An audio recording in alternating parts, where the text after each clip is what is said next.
It is 7:35, 35 minutes past the hour, 7 o'clock. News Talk 730 KYYA. This morning we're talking with Congressman Greg Gianforte.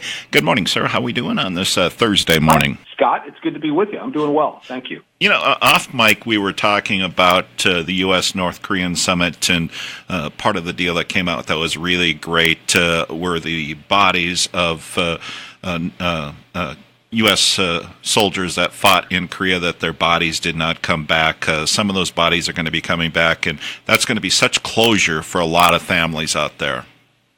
Yeah, and I was with Vice President Pence last night in an event. He made a point of calling that out, and I was so happy to get the news.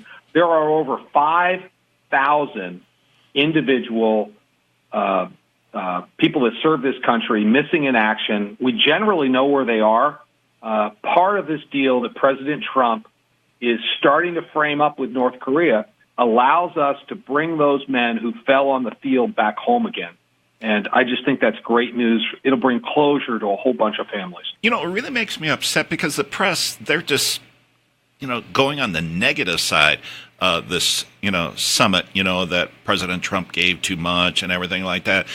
This is such a positive deal. So there's so many veterans' families out there that, those bodies are in North Korea, and this is going to be such closure for them. So it really makes me upset. Well, what happened was historic. A U.S. president never sat down with the leader of North Korea since the conflict that we've had. It's still, in fact, essentially going on. I mean, we're facing off there. I'm cautiously optimistic. I have to be clear, North Korea has not always kept their commitments. But the fact that we're talking and everyone is standing down and moving back away from, you think about just a short period of time ago, they were pointing missiles at us. And now with their technology, they could reach New York. And at least at this point, the leader of North Korea, Kim Jong-un, has said he will get rid of the nuclear threat in North Korea, and maybe we can start to normalize relations. I think it'd be good for both sides. Well, he would win, and we would win. Well, Montanans are getting more crumbs than a year ago, so says Nancy Pelosi. Let's talk a little bit about that. Well, it's true. The jobs report just came out. Just since we passed this Tax Cuts and Jobs Act in December, over 1 million jobs have been created in the U.S. I've been traveling around. I know I've mentioned this on your show before. Public school teachers, their checks are going up. Small businesses are buying new equipment. Unemployment is at record lows. Consumer confidence.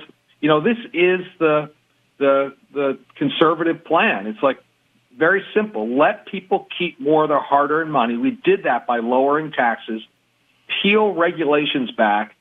We've been doing that. The Federal Registry has been diminished by 30,000 pages. And we've always said the economy would get going. It would make the American dream more obtainable for more people, and it's actually happening. And we have more to do, but we're making great progress.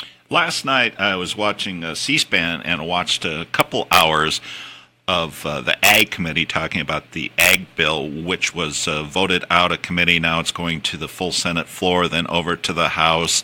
How much difference do you think the Senate bill compared to the House bill will be on this Ag Bill? Well, you were right. The hearings were going on in the Senate yesterday. We've had our version of the bill on the floor. I was very pleased that I was able to get a couple of amendments into that bill for Montana, specifically related to forest management, so we can give more tools to county commissioners to manage forests. We also had included a provision that allows us to do expedited salvage timber operations, so we can harvest some of these trees that burned up in the fires last year, and also reforest. That was an important part. So this is the machinations that go on here in Washington. We need to get our bill out of the House. We'll have to see what the Senate passes. I can't totally predict what's going to come out there. And then we'll have to reconcile. Either they'll vote for our bill, we'll vote for their bill, or we'll go to conference and we'll reconcile. I will say, though, that, boy, we could use a little more cooperation from the Senate. The House in the last year, we've passed over 700 bills, and good substantive bills. Things like no sanctuary for criminals, a set of appropriations bills that actually balance the federal budget in 10 years. 700 bills, over 500 of them are sitting in the Senate. They haven't even bothered to vote on them. I'd like to see an up or down vote on those. Even if they don't pass them, at least people be on the record, and we could start to move forward. Do you think this bill might be passed by 4th of July? Where are we? I think the House is going to vote on a bill in the next couple of weeks, the farm bill, and then we'll have to see how we reconcile. The commitment has to be we're going to get a farm bill passed before the current one expires in September. So we have a little bit of time. I would certainly like to see this done before the August recess. I think that's a view that's held by leadership here as well, and we'll keep pushing for that. This talk about a great bill that was signed by the president last week, the VA Mission Act. Let's talk a little bit about that. And what does that mean to Montana? Of course, we have second highest per capita veterans anywhere in the whole United States. What does that mean to our veterans? Well, we have such an obligation to all those who have served. Can't ever really fully repay that debt, but we've got to make sure we keep our commitment on health care. And honestly, we haven't done a very good job. I think people that get into the Fort Harrison, they get good care, but boy, it's a long ways away. Yeah. So this Mission Act brings reauthorize the choice program for a period of time while we make it easier for community-based health to go on. And we need the VA, particularly for veteran-specific issues, whether it's Vietnam-era Agent Orange or the current-era PTSD. Those are veteran-specific issues. We need veteran-specific care. But there is no difference between a military knee and a civilian knee, and there's no reason why a veteran in Plentywood or up Malta or out in Baker shouldn't be able to go to see the local doctor. That's what the Missions Act is about, bringing increased emphasis on community-based care to complement the services that are available from the VA so people don't have to travel as far. I was talking to a vet down in the Bitterroot who had an eye problem. He had to get shots to honestly prevent him from going blind.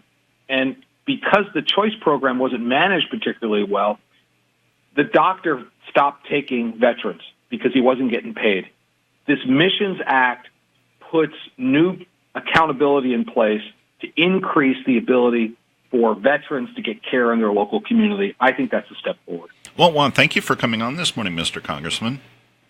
Well, it's my pleasure. My door is always open. If people have input, the website's gianforte.house.gov. I'm looking forward to getting back to Montana this weekend. Congressman Greg Gianforte this morning on the News Talk 730's KYYA's Morning Wake Up Report.